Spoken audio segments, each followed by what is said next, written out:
Yeah, well, it's great to be back in Serbia and to explore a new corner of Serbia for me.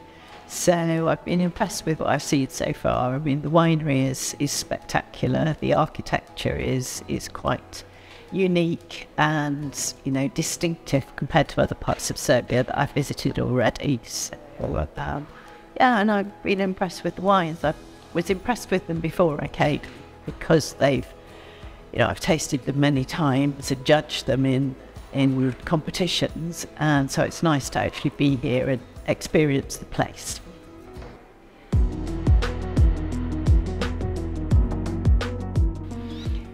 Lots of things have changed and evolved, and part of what I find so fascinating about this region, the Balkans, Central and Eastern Europe, is the complete revolution in winemaking, really, from the previous era, when I started buying wines from this region, when everything was collectivised, everything was mass market, wine-flavoured alcoholic beverage in large quantities, to today's industry that's driven by private investments and actually very personal visions of how the wine should be and reflect their place.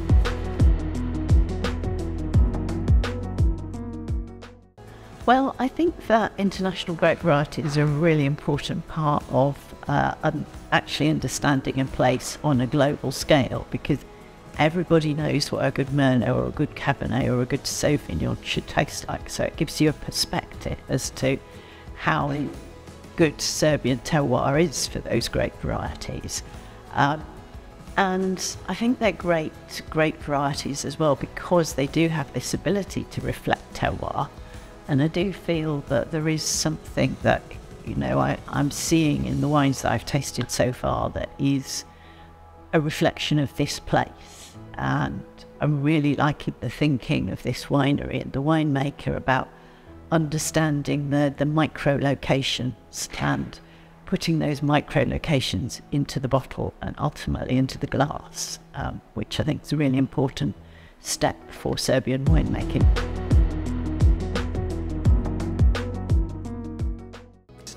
Well, I think that's something the winery should be incredibly proud of, because it's really difficult to get a gold medal in the first place. It's about 1% of all the wines that are entered in the Cantor World Wine Awards, 1.5%. And I think, this year's entries are something over 18,000 wines.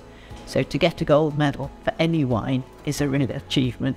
Even to get a silver medal, you're still scoring over 90 points for a silver medal wine, but for a gold medal, that's a real achievement. And to be able to get a gold medal for 3 different vintages is something I think the winery should be really proud of, because that is seriously a big challenge that they've met.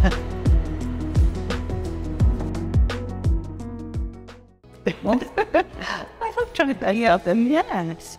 Yes, I mean, I'm going to pick, pinning me down to a favourite. I mean, I love Pinot Blanc. You have been favourites. I love Pinot Blanc, and I love, it's so often such an overlooked grape variety, so I really like the attention that is being paid to Pinot Blanc here as a serious wine, but with still some of that joyfulness of Pinot Blanc.